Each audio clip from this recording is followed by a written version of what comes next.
Shooting it raw? Yes. Shooting it raw. Hello, world. Hello, everyone. This week, I'm going to bring back the episode I recorded with Regina Larko. I met Regina in Hong Kong, in Sai Kung. She'd been using and being a committed podcaster. And seeing her example was inspiring. And that kind of kicked off part of my journey a little bit. And so I'm thinking, well, it'll be great to bring that back. And so what did we do? We're actually at the Hive. We cuddled into this small little booth and just recorded it and saw where can we go. And I love this episode because hopefully it will inspire you if you are into podcasting yourself. So off you go. Enjoy.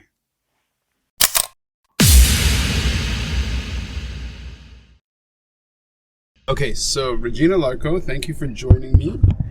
We've just finished doing a self-portrait. And now I would like you to describe where we are seated to record this podcast.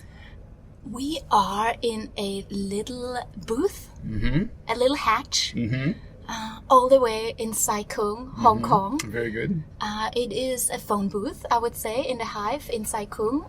Not really designed for two people, I'd say. No, it's not really. No, it's very cozy. Hi, it's very cozy. I'm trying to make some space for you, keeping my social distance, right? Oh, right, of course. Yeah. Of course. So but I think it's very cozy, and I've recorded a couple of not podcast episodes here, but I had some good live sessions here. Wow. Okay. Before with my podcast mentees. Right. Okay, so I will also add to your description. Okay, so we're both seated on benches. I am pressed against the wall that's slightly soundproofed.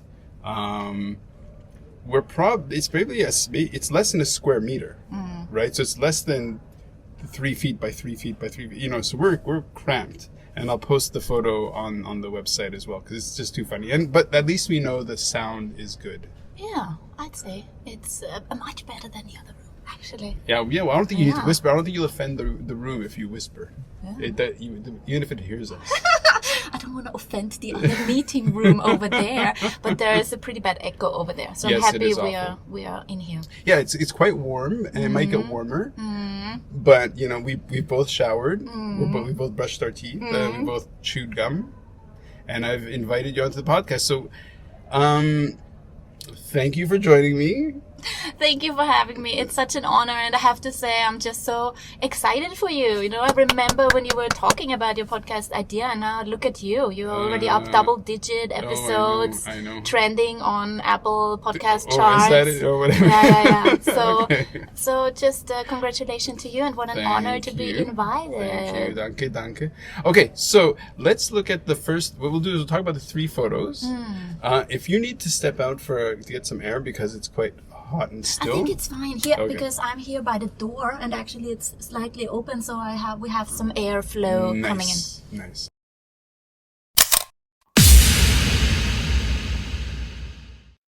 Okay, so let's look at the first photo, which is very dramatic. It's a photo of the book. I guess I see a baby foot behind. It's sitting on your thigh, and you're reading. The title of the book is The Subtle Art of Not Giving a Fuck. The counterintuitive approach of living a good life. Nice. From Mark Manson. Right, very nice. Who? I'm assuming you're reading this now that you're. You have a baby. How old is your baby? So my newest baby is 3 months old, and I have a 2-year-old and a 4-year-old as well. So the little fellow who is reading this book with me right now is my newest edition. So he is, as you can see on the picture, he's on my lap, and I just started reading this book yesterday actually, because he likes to take naps on me. Oh, nice. So then I can take time to either listen to podcasts or read a book and trying to educate myself here. Why did this title jump out at you? Why did you pick this book to read? Because I think I often care too much about too many things. And this title was just really refreshing, and another good friend of mine also recommended it. So I picked it up. I started reading it. I'm just a few chapters in, so I haven't finished it yet. But so far, I'm loving it.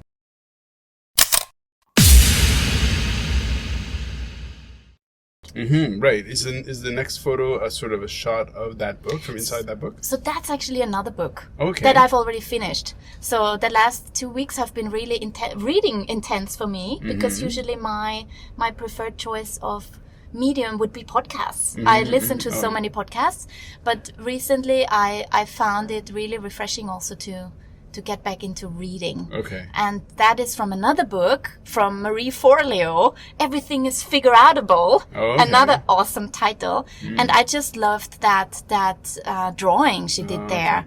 So it's a photo of the book that's open. I can see your fingers kind of just at the bottom. Page 181. The title of the book again is? Everything is Figure-outable. Nice, okay. And so on page 181, it says Progress Myth. What most people think progress looks like, and there's a starting point with these dashes of it going up, up, up, and reach goal.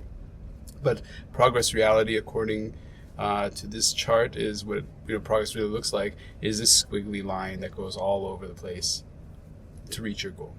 Yeah, it really spoke to me, because that just having this visual reference is so powerful. I know we're talking about it now, using our words and audio, and people can imagine it.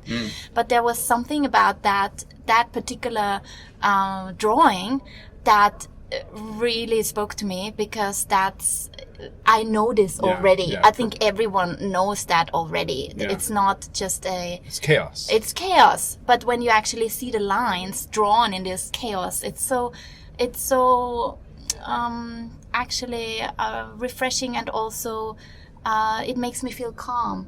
Seeing that mess makes me feel calm inside, because it gives me the acknowledgement that it's okay that my life is a bit chaotic. Yeah. And that's we try to make it shape. We try to fit it into that perfect, neat little graph of great straight progress. But yeah, it's chaotic.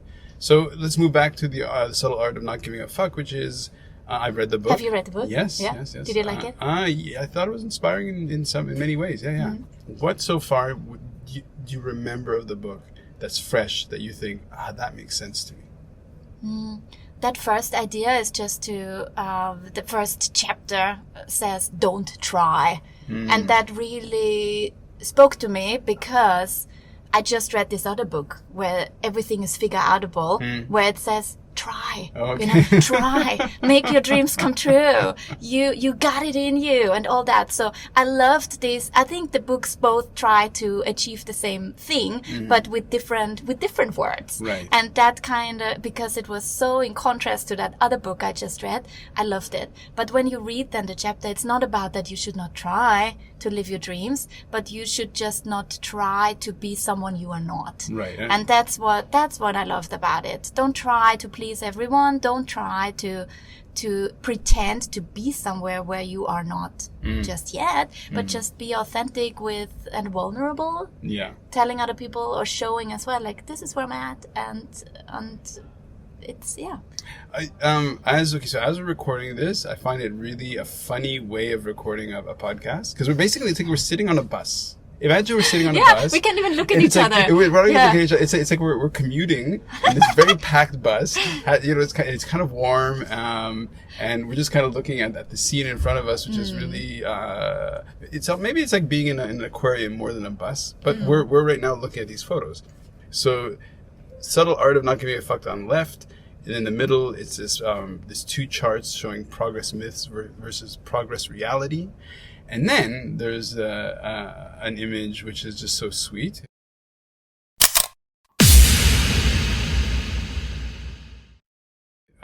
You could be listening to a podcast because you have earphones. So what it is, it's a photo of you sitting with your son. It's a recent photo, it seems. Sleeping, napping, I assume. You may be napping. You're on your bed or a couch also looking quite relaxed. So what's that photo? Like what? Clearly, having a newborn takes over your life. Yes. I know this.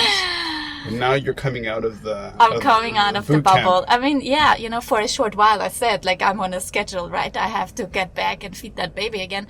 But this is, yeah, it's a picture that I know I will be looking at for many, many years, and looking back at this time very fondly, because it's, my little son lying on my chest, napping. So that's where he prefers to take his naps. So sweet. Yeah, it's so sweet, but it's pretty tough when there are other kids in the house as well. So oftentimes my older girls totally boycott this peaceful moment, really? Of course, Okay. because they also want to spend time with mommy and with their little brother.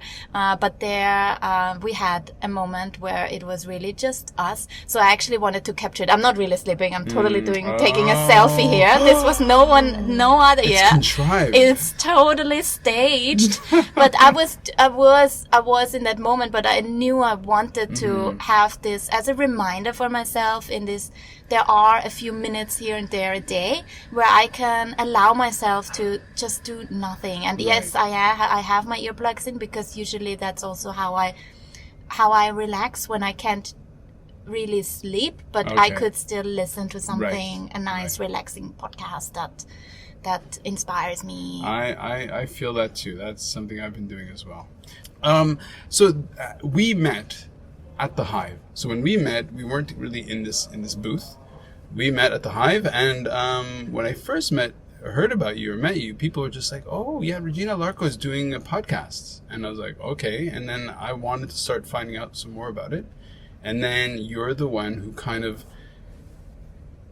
described your process and your journey and what you've been doing. So why don't you talk about your podcast? And it was, of course, once you have a baby that takes over, but pre-baby, what was your podcast about and how did that evolve? I'm happy to say the podcast is still up and running, Amazing. even with the baby. Nice. So I learned how to be very efficient with, I mean, you saw me going crazy just before the baby came out. So I was scheduling and prepping all these releases that are now going out, have been going out for the last 3 months and will keep going out for another 3 months, so I can focus on taking naps with baby. And I also have co-hosts now. So I'm starting now from where I'm at now. Like now, #Impact Podcast, what I started. I said it slower, so... So I speak so it's too so no, but fast, it's too fast. Oh my Yeah. God. So #Impact #Impact Podcast. Wicked. Yeah. So that now has grown into a platform where I invite other hosts also to become part of that journey and record with inspiring change makers all over the globe to share why they care about making the world a better place. And some of them the topics are so diverse, some really care about the environment, some care about social injustice, some care about education, and we give these really inspiring people, just like you and me now, we sit together with them and they tell their story, and we then hope that the listeners will feel inspired too and take action, get in touch with them, donate to them, or start volunteering with them, or start their own change-making journey too, so that they feel inspired by other people making a difference, that they would then say, okay, what is it that I really care about? What I really give a fuck about, right? Like in this book, what is it that lights me up, and how can I, with my talents, can also make a little difference and feel really good about it. Right. Yeah, so and all this started around 3 years ago when I was also looking for that, I was on that journey too. Like, what is it that I really care about, and what could I use? How could I use my talents? And one of my talents I know is that I make people feel really safe around me. I make people feel safe to share their stories. I'm a good communicator. I'm creative. I love creating things. So how could I use those talents I had to build something that's my own? And yeah, so there's a that's website, I guess there's right? a website. And Yeah. I'll put the link. I'll put the link in the photo and in the notes and all this stuff. #impact.com. But do you write hashtag HASHTAG you have to spell it out. hashtag impact.com? Sweet. Yeah. What is the most surprising podcast or experience that you had in the world of that project? The most surprising one was maybe when I had like one of my first or the first stranger reach out to me, who said, oh, she just sent in her comment on a feedback form that I had asked listeners to fill out. And, you know, in the beginning, who listens to your podcast? Of course, it's your friends and family. They're curious. What is he doing, right? And who are the first people that listen to it? Of course, your Anthony Fauci. Yeah. Yeah. No, I'm just joking. No, it's not. That's amazing. No, I'm just so joking. of course you start with your circle. Yeah. That's how it all starts. Yeah. And when this first stranger, a young woman that I didn't know her name, I didn't know she was listening, reached out to me, and she shared that she had heard about one of my guests on the show, and then she started volunteering with this organization, and that was so meaningful to me and so surprising. That was my goal to begin with. Wow. But I never thought it would really I don't know, I thought of course it would happen, but maybe I wouldn't know about it or didn't hear about it. And I'm sure it has happened more often. But then the world comes back and says, hey, I'm here. Yes, she's here. And that was then the most surprising or rewarding podcast to record, because once I found out about her, I got in touch with her, and she was in Hong Kong at that time.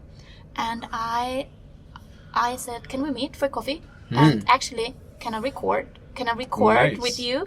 So this is one of the episodes I'm most fond of. Oh, nice. Because it's my first stranger, the first listener that I didn't know of, that I could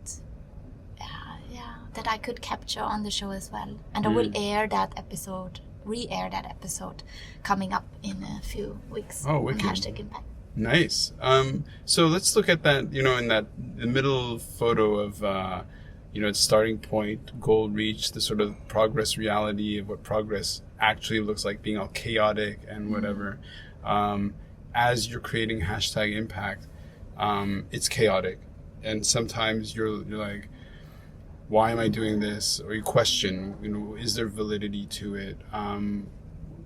Do you have advice for people who are kind of starting something, who are, because at some points you go 2 steps back and you're just like, why am I doing this? Do you have any advice for people? Yeah, what I keep saying to myself as well, or what I'm learning by reading all these books and exposing myself to the podcast and hearing from other people that are on similar journeys, maybe with other projects, but to know that everyone feels like that. It's really comforting. Like everyone has setbacks, and to really embrace those moments as well that are not great. It doesn't always have to be amazing. It doesn't always have to be fantastic. It's okay to sometimes also feel that, this sucks. I'm disappointed. I would already want to be somewhere else, but I'm just not there yet. And sometimes it's okay to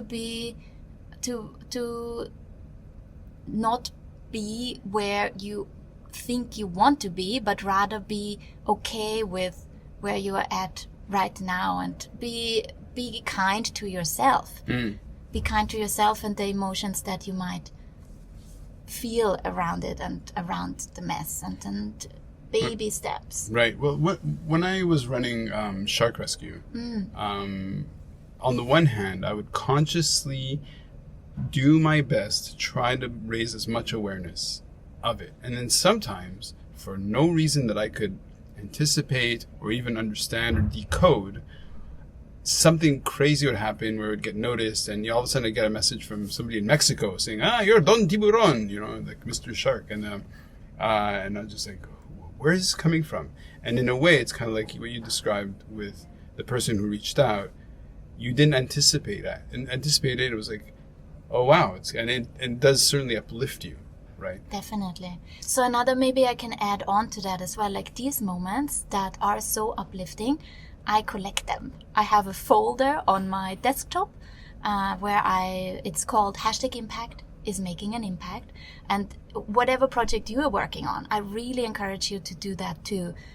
Make a folder somewhere, wherever, is it on your phone or somewhere else, and collect these little moments, even if it's just a screenshot of that person reaching out or someone sending you a personal message. Sometimes things we then share on social media because they are shareable, but some things are personal and you wouldn't want to put that somewhere online. But to have your own collection of motivation boosters, it's so powerful. And on those days when I feel like, why am I doing this? Why this is hard. Can I not just go back to like a regular job with a regular pay? But on those days, I would open that folder and look through it, and I'm like, yeah.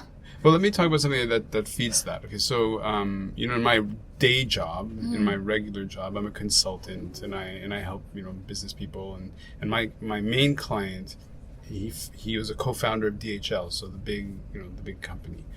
And one of the things that we talk about in terms of service leadership is this idea that when people give you positive energy, or like these moments where you get recognition that you're saving in your desktop, right? From our perspective, we call that psychic income. So your income, your financial income, is the money you get. The psychic income is when people give you a boost. So people give you a compliment, people give you recognition.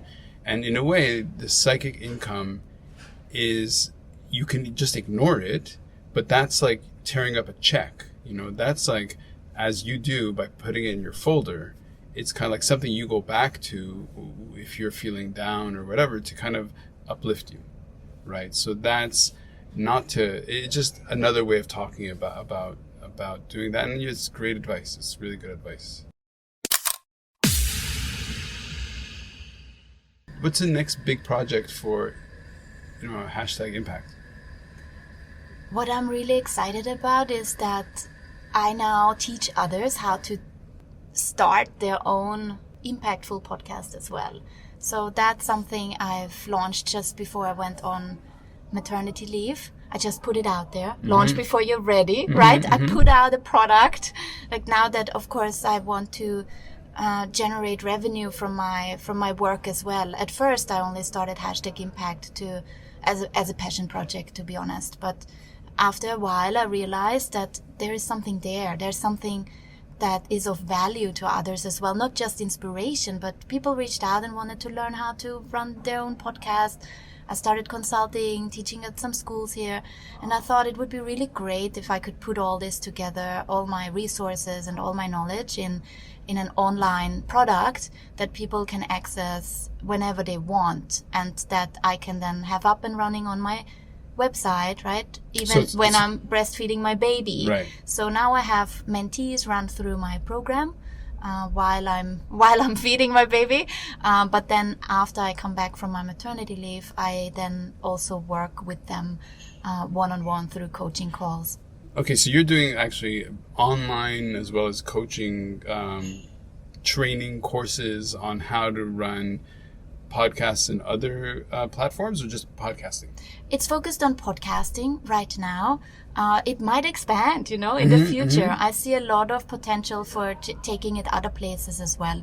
What I really do with my platform is also to encourage the people that might not have the confidence to start in the first place. So that's what I'm really proud of, that this is not just a course that shows the technical side of things, like this, it includes that of course as well, but big part of the course is just the whole, how do you put together a vision for your podcast so that it will change your life. And that sounds so oh gosh, I'm rolling my eyes just when I hear me say it. It sounds so, what's the word for it? Aspirational, corny? Yeah, Okay, fine. a bit corny, right? Like, oh, it will change your life. But if you are setting yourself up the right way, what I'm doing with my mentees, like to really go deep into why do you want that? What do you want to get out of it?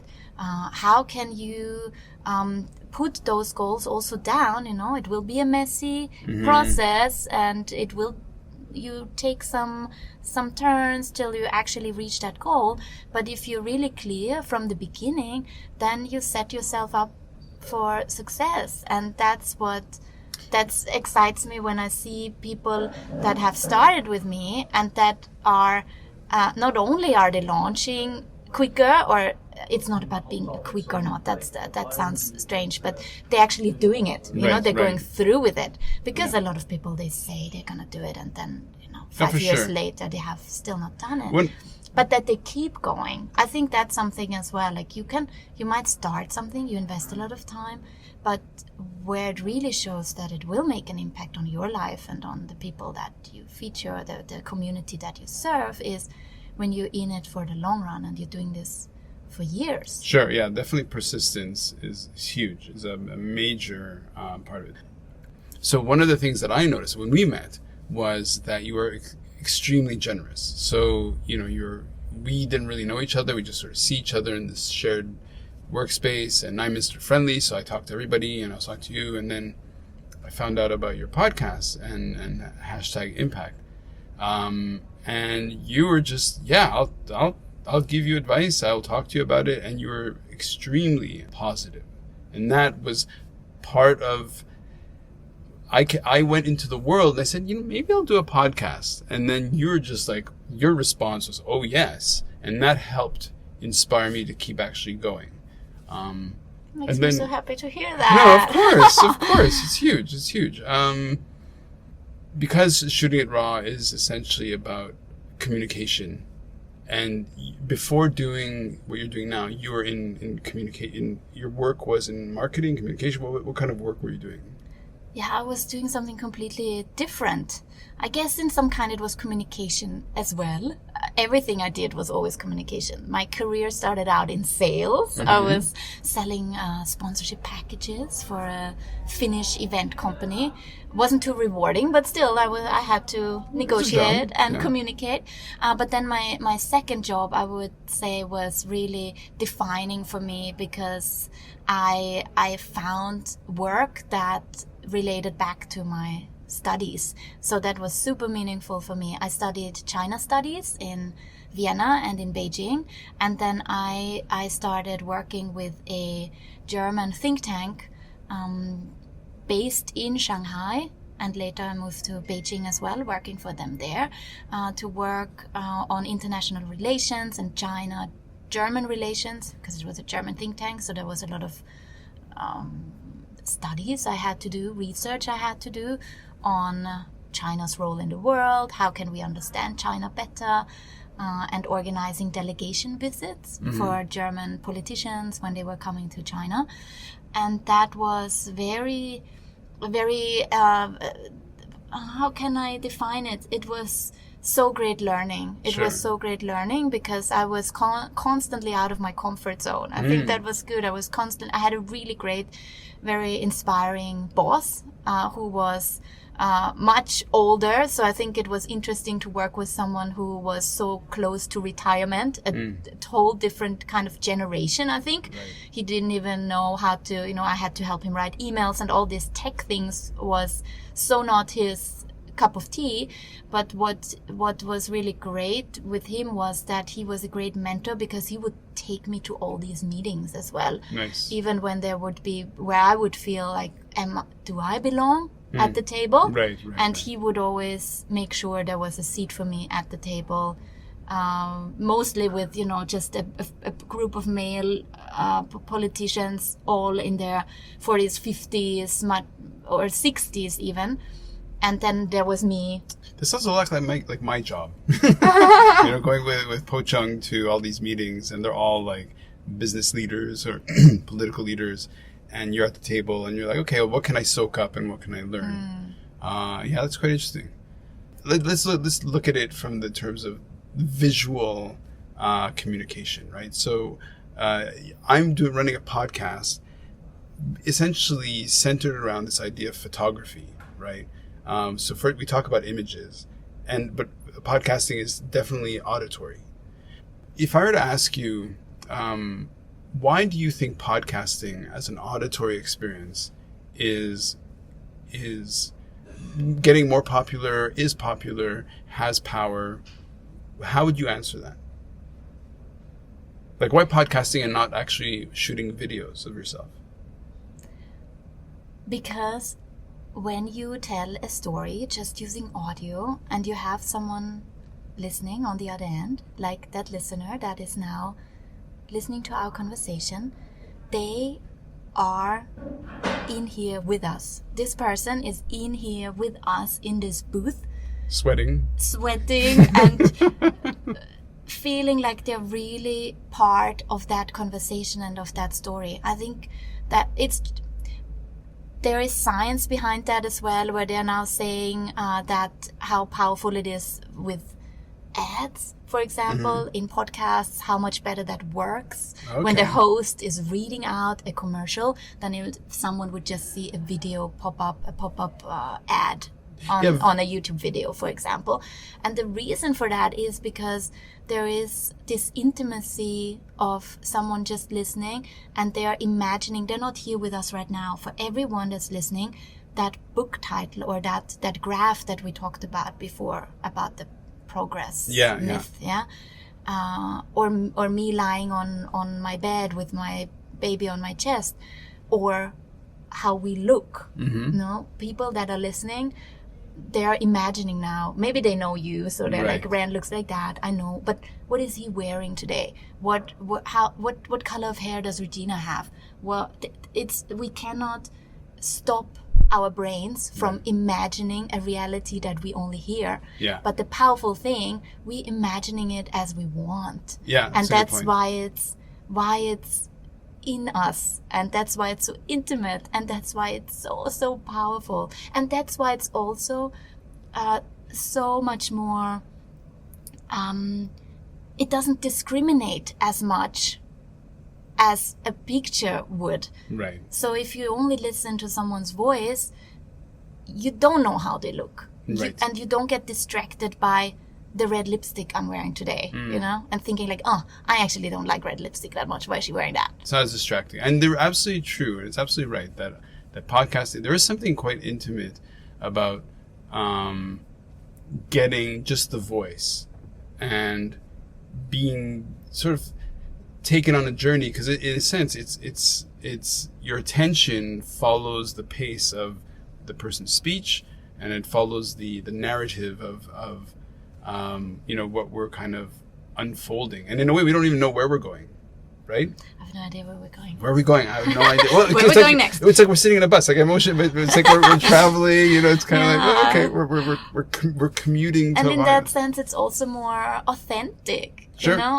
Depending on how you are editing your podcast, of course. But for my show, for example, in the beginning, I would be really conscious of, there was some weird background sound, or I should edit that out, or I said too many uhs, and maybe would cut that out. But now, over time, I love these moments of imperfection. I think that's what people love about my show as well, that it's always a little bit like, what's gonna happen this time around? Because there might a weird loud coffee machine might go off, or a baby starts crying in the background. Had it happen in a new podcast. I launched a new podcast as well that is about podcasting. So where I share my you have to check that out. Okay. Yeah. What's that called? It's called Off the Record. Off the Record. Good title. Off the Record, podcasting with impact, where I share about the early days of #impact and all the things that went wrong. And this is a show, it's not an interview show. I just recorded that in my home office at home. But sure enough, the neighbor started drilling, while I was right into my recording, and I couldn't shoot it again. I was on a schedule. This was also just launched before my baby was born. So I was on the clock was ticking, and I just left it in there, Oh, really? And now I'm gonna make a lucky draw, or how do you say it? So yeah, so here you go. Listeners, if you want to start a podcast, find that episode. I can give it to you. And you can give me the time mark of when the drilling neighbor started drilling, boycotting my recording. And then you can win a free course. Yeah. Oh, wow. Nice. Yeah. But this happens. But I think sure. it's something that's then surprising the listener as well. And then they're like, what? She didn't cut that out? No, right, she didn't right. re-edit that? And that's just me. I'm like, okay, this just happened. Let's just embrace the chaos. The chaos, right, exactly. Yeah. The chaos. Listen, I really appreciate you coming. I think you have an appointment at some point, right? Is that coming up? Yeah, the appointment is coming up, and it's related to this little dude. Of course. The little dude wants some more food because he's a bottle rejector. Have you heard of really? that thing? No. Yes. No. I don't know. Some babies don't like bottles, so I can stay away for maybe an hour and a half until he starves. Right, exactly. Okay. Listen, I appreciate you coming here. You were supposed to be one of the first people I was going to podcast with, but then it's not that you had a baby; it's that COVID-19 happened. Yeah, so then I was true. like, oh, okay. Yeah. Thanks so much. Any final thoughts you'd like to give to inspire people in terms of their podcasting journey? For me, it would be just do it. Just start. I think that's the best one. I think that's the so best one. I don't want to put words in your mouth. No. It's the best one. Maybe you told me that one, and I'm plagiarizing it. I think really, if you've been thinking about for a long, long time, and it keeps popping up in your mind. I think with anything, it doesn't necessarily have to be podcasting. If there is something that's in your heart, and you keep going back to that idea, and it keeps coming back to you, then at some point you have to allow yourself to try it and be, going back to that title of that book, to not give a fuck about it maybe not working out the way you envision it, or being afraid of trying in the first place. I think you will really regret that. So I think the best advice you could give anyone. Beautiful. Just don't give a fuck. Just do it. Just do it. Just do it. Yeah. And I'll subscribe. Thank you to the so podcast. much. Thank you. I think keeping this theme of us being on a bus. Let's imagine our stop is coming up. So it's one of the songs I sing almost every day. Oh no. The Wheels on the Bus. Of course, it's a favorite in our house. Of course. If you're a parent, we're not gonna sing that now. No, we're not. You don't want to sing that song with me now? Oh my gosh. Actually, you know what? Perfect way to end it. Yeah. Perfect way. Okay, so a song. The wheels on the bus go round and round, round and round, round and round. Oh wait! I have to find my. Our voices are not. Our voices are not. I'm a bit higher. Let's just leave it at that. Let's go round Let's and round. leave it at that. Okay, thank you so much. Thank you. Elbow me. Yay. Nice. Shooting it raw? Yes. Shooting it raw.